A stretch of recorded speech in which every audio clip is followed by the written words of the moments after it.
মোট ৮০ জন মানুষ ৯৫০ বছর দাওয়াত দেওয়ার পর মুসলমান হয়েছে। এই জন্য নবুয়তি তার কাটা যায় নাই যে ৯৫০ বছর দিনের দাওয়াত দিয়েছেন, কেন এত কম সংখ্যক মানুষ মুসলমান হয়েছে।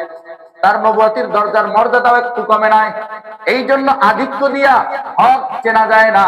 অনেক সময় হকের পক্ষে মানুষ কম, হকের পক্ষে মানুষ কম থাকে, আর হুজুগে বাঙালি বেশি থাকে। এই জন্য এক সময় নিরুপায় হয়ে গেছেন। কেমন নিরুপায়? যখন দ্বীনের দাওয়াত দিতেন, কোরআনের আয়াত মানুষ কানে টের দিত, তাকে দেখলে কাফুর ফলাইয়া দিতেন। নূহ আলাইহিস সালাতু ওয়াস সালামকে দেখলে কাফুর ফলাইয়া দিতেন। কাফুর ফলাইয়া দিয়া কি করতেন? অন্যদিকে চলে যাইতেন আর বলতেন একজন মাজনুন এসেছে, একজন পাগল এসেছে। এক সময় নিরুপায় হয়ে নূহ আলাইহিস সালাতু ওয়াস সালাম ডাক দিয়ে বলে, ও আল্লাহ, ৯৫০ বছর পর্যন্ত দ্বীনের দাওয়াত দিতেছি, তোমার একাত্মবাদের দাওয়াত দিতেছি, কিন্তু মানুষগুলা শুনে না। আল্লাহ ধ্বংস করে দাও। আল্লাহ কবুল করছেন, ঠিক আছে, সব তোমার যারা মুহিব্বিন আছে তাদেরকে সব উড়াও, এবং জোড়ায় জোড়ায় জোড়ায় জোড়ায় পাখি সব উড়াইয়া এবার প্লাবন দিয়েছে। প্লাবনে সব মারা গেছে। সব মারা যাওয়ার পরে এখন যখন জমিন আবার যখন বন্যা শেষ হয়ে গেছে, জুতি পাহাড়ে গিয়া তার নৌকা ল্যান্ড করেছে, এখন আর কি নাই, বন্যা নাই। এবার দেখে শুধু মানুষ ওই কয়জন, ৮০ জন, আর সব বিরাম হয়ে গেছে। এক সময় আল্লাহ পাক রব্বুল আলামিন কৌশল করে নূহ আলাইহিস সালাতু ওয়াস সালাম বলেন, নূহ, তুমি লাগাতারে তুমি কি বানাইতে থাকো? হাড়ি পাতিলা বানাইতে থাকো আর শুকাইতে থাকো।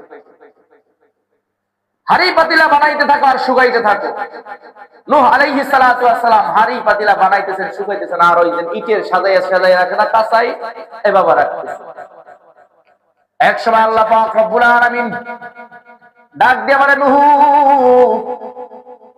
সব হাড়ি পাতিলা গুলা পিটায়া পিটায়া পিটায় পিটায় ভাঙ্গা ভালা। আল্লাহ হুকুম করার সাথে সাথে নূহ আলাইহিস সালাতু ওয়াস সালাম সব হাড়ি পাতিলা গুলা পিটায়া পিটায় ভাঙ্গা ভালাইছে। এবার লাঠিটা দিয়া মন খারাপ করে বসে আছে।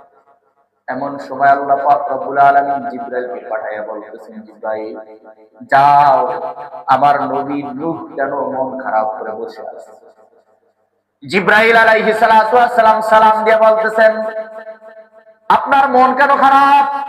নূহ আলাইহিস সালাতু ওয়াস সালাম ডাক দিয়া কয়, অনেক দিন যাবত বসে বসে হাড়ি পাতিলা গুলা বানাইলাম, রৌদ্রের ভিতরে শুকা দিয়া সাজায়া সাজায়া রাখছি, কিন্তু আল্লাহ পাক রব্বুল আলামিন এই পরিকল্পনা করেছে যে সেই হাড়ি পাতিলা গুলা আমার হাত দিয়ে আবার বানাইবে, সেটা তো আমি জানতাম না।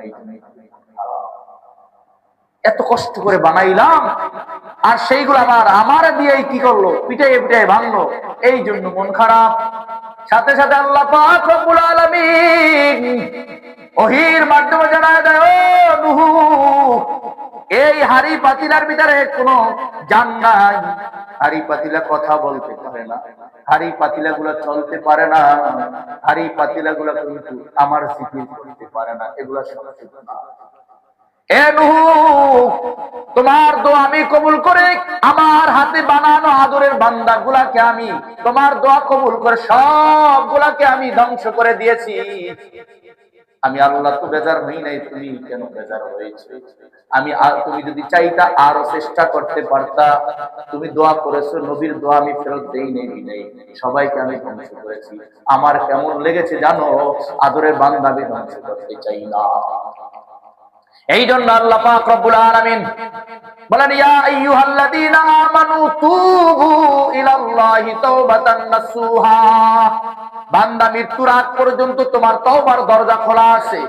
যখন মৃত্যুর ঘর গড়ানি শুরু হয়ে যাবে, মৃত্যুর যন্ত্রণা শুরু হয়ে যাবে, তখন তুমি যদি হাজারো তওবা করো, সেই তওবা আল্লাহর কাছে গ্রহণযোগ্য না। তবে তওবা করতে হবে মৃত্যুর ঘর গড়ানি শুরু হওয়ার আগে। অনেক মানুষ যখন মৃত্যুর দুয়ারে পড়ে যায়, মৃত্যুর বিছানায় যখন পড়ে যায়, তখন দৌড়াইয়া হুজুরকে ডাক দেয়, হুজুর একটু তওবা করাইয়া দেন। ওই তওবার কোনো লাভ নাই। অথচ হাদিসের ভিতরে নিষেধ আছে, কোন ব্যক্তির যদি মৃত্যুর যন্ত্রণা শুরু হয়ে যায়, তখন তাকে তার পাশে বসে কোনো কিছু বলার দরকার নেই।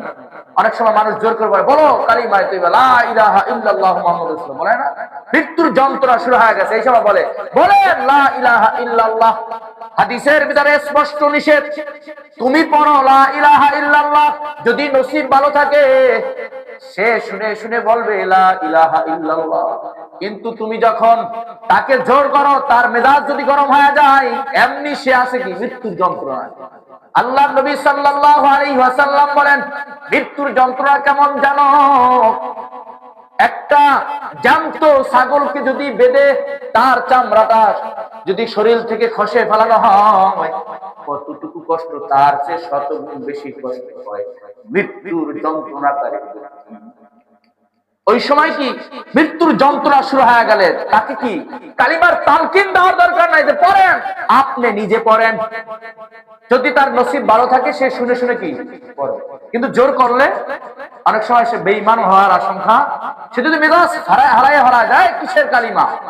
এই একটা কথা বলার দ্বারা কি তার বেঈমান হয়ে যাবে, তার কি একটা পরকাল তার জন্য একদম খারাপ হয়ে যাবে। এই জন্য মৃত্যুর যন্ত্রণা শুরু হয়ে গেলে তখন কি তাকে কি জোর করে কালিমা পড়ানো, জোর করে তওবা পড়ানো কি দরকার নেই।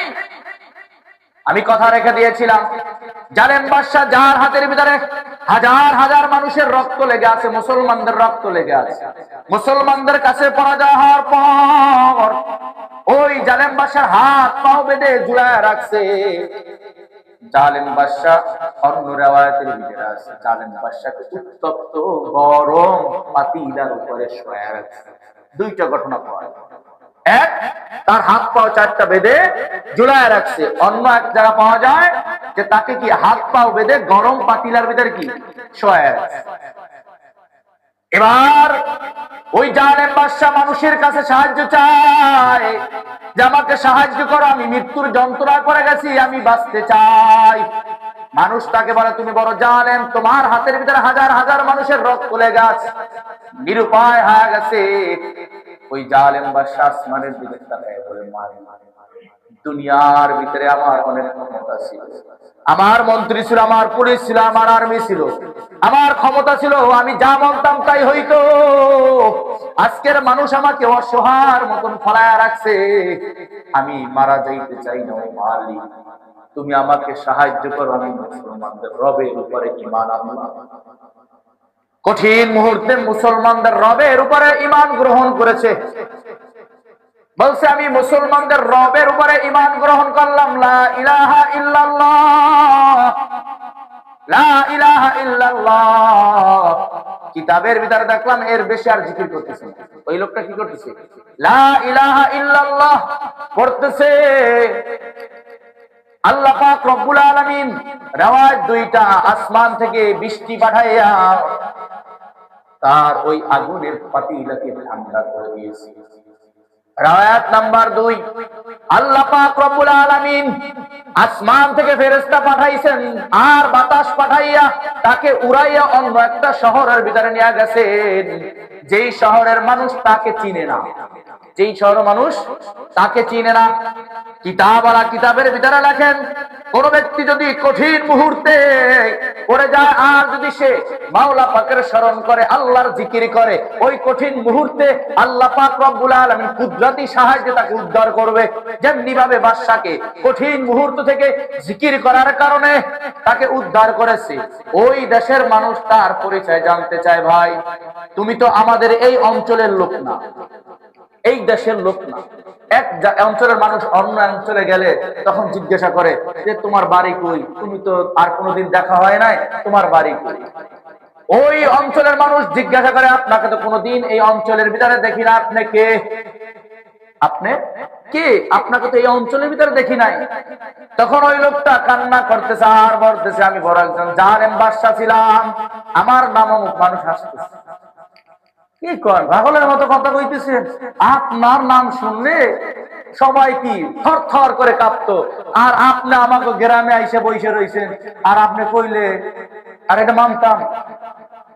তোমরা ইতিহাস ঘেটে দেখো, আমি মুসলমানদের কাছে পরাজয় হয়েছে, মানুষের হাতে পরাজয় হয়েছে, আমি তখন ছিলাম কাফের, এখন আমাকে আর কাফের বলে লজ্জা দিও না, আমি এখন বর্তমানে মুসলমান। মানুষ জানতে চাইলো কেমন করে আপনি মুসলমান হয়েছেন, কোন পরিস্থিতিতে আপনি মুসলমান হয়েছেন। তখন বলতেছে এই পরিস্থিতি আমি মুসলমান হয়েছি যখন দুনিয়ার মানুষ আমার থেকে মুখ ফিরিয়ে নিয়েছে, কিন্তু আমার রব আমার থেকে মুখ ফিরিয়ে নেয় না। এই কঠিন মুহূর্তে আল্লাহ পাক রব্বুল আলামিন আমাকে বিপদ থেকে উদ্ধার করে তোমাদের মাঝে এনেছে, তোমরা মুসলমান, এই জন্য তোমাদের মাঝে আরেকজন মুসলমানকে পাঠাইয়া দিয়েছে।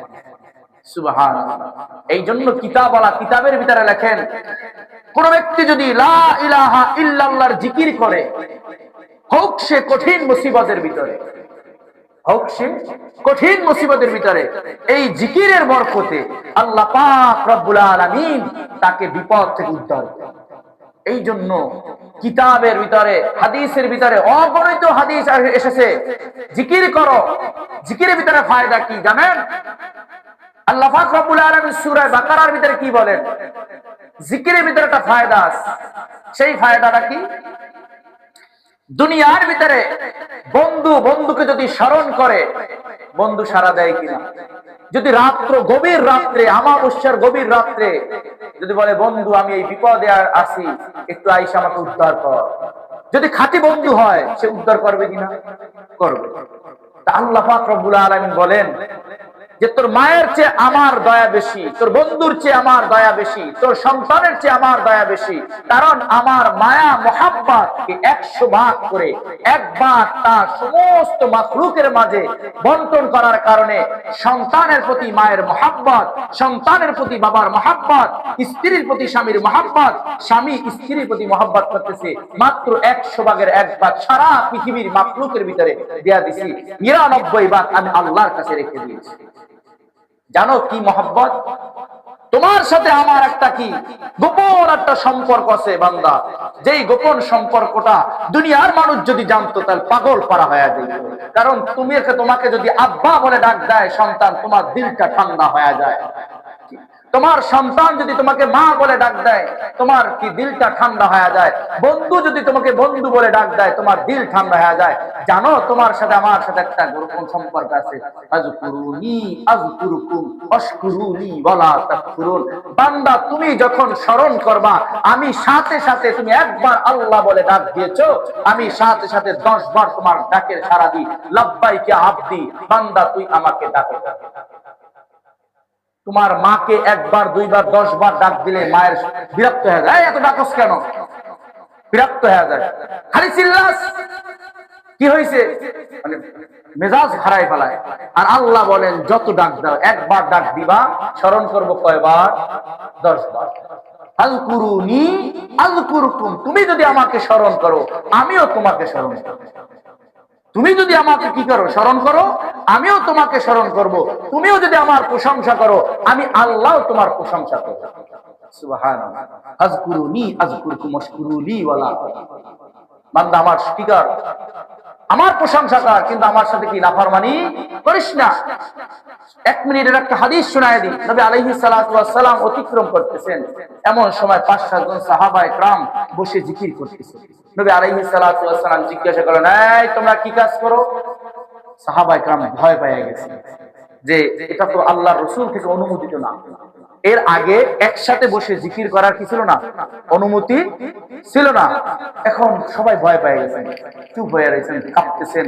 এমন সময় আল্লাহ রাসূল জিজ্ঞাসা করে, তোমাদের ভয় পাওয়ার কিছু নাই, বলো তোমরা কি করেছো? বলে, ইয়া রাসূলুল্লাহ, আমরা বৈশা চিন্তা করলাম, গল্প করলো সময় চলে যায়, এই জন্য আমরা জিকির করতেছি।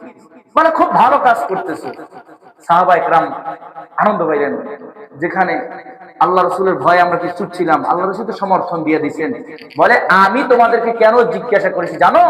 আল্লাহি, আল্লাহর কসম দিয়ে বলি, আমি কেন জিজ্ঞাসা করেছি জানো? আমি দেখলাম তোমরা 6-7 জন জিকির করতেছো, এমনটা নয়, তোমাদের চতুর্দিকে ফেরেশতারাও বসে কি করতেছে, তোমরা যা বলতেছো ফেরেশতারাও তা মুখ লড়াইয়া লড়াইয়া লড়াইয়া লড়াইয়া বলতেছে। সুবহানাল্লাহ। তোমরা যে দুনিয়ার ভিতরে জিকির করতেছো, আল্লাহকে স্মরণ করতেছো দুনিয়ার মজলিসে, আর আল্লাহ তোমাকে স্মরণ করতেছে ফেরেশতাদের মজলিসে। সুবহানাল্লাহ। এই জন্য আমি কি আয়াতের ভিতরে আছে, ফাজকুরুনি, যদি তুমি আমাকে স্মরণ করো, আযকুরুকুম, আমি আল্লাহ তোমাদের কি স্মরণ করব। তুমি যদি দুনিয়ার ভিতরে স্মরণ করো, মজলিসের ভিতরে, আমিও তোমাকে স্মরণ করব ফেরেশতাদের মধ্যে। সুবহানাল্লাহ। এই জন্য আল্লাহ পাক রব্বুল আলামিন আমাদেরকে সবাই আল্লাহ পাক রব্বুল আলামিন তৌফিক দান করুন, যেন বেশি বেশি জিকির করে যেন সময়টা পার করতে পারি। যদি নাও পারি, কমসে কম 5 ওয়াক্ত নামাজের পরে 33 বার সুবহানাল্লাহ, 33 বার আলহামদুলিল্লাহ, 33 আর কি 34 বার আল্লাহু আকবার, 34 বার আল্লাহু আকবার, শেষে লা ইলাহা ইল্লাল্লাহু মুহাম্মাদুর রাসূলুল্লাহ সাল্লাল্লাহু আলাইহি ওয়াসাল্লাম। আরেকটা কথা বলি, আমরা তো ঘুমাইতে যাই সবাই, জানি না কার মৃত্যু কখন হয়। কিতাবের ভিতরে দেখলাম কোন ব্যক্তি যদি ঘুমাইতে যখন যায় তখন যদি বলে আল্লাহুম্মা বিসমিকা আমুতু ওয়া আহইয়া সাল্লাল্লাহু আলাইহি ওয়াসাল্লাম, লা ইলাহা ইল্লাল্লাহু মুহাম্মাদুর রাসূলুল্লাহ সাল্লাল্লাহু আলাইহি ওয়াসাল্লাম বলে যদি ঘুমায়, ওই ব্যক্তি যদি ওই ঘুমের ঘরে মারা যায়, সে কালিমা অবস্থায় মারা গেল। সুবহানাল্লাহ।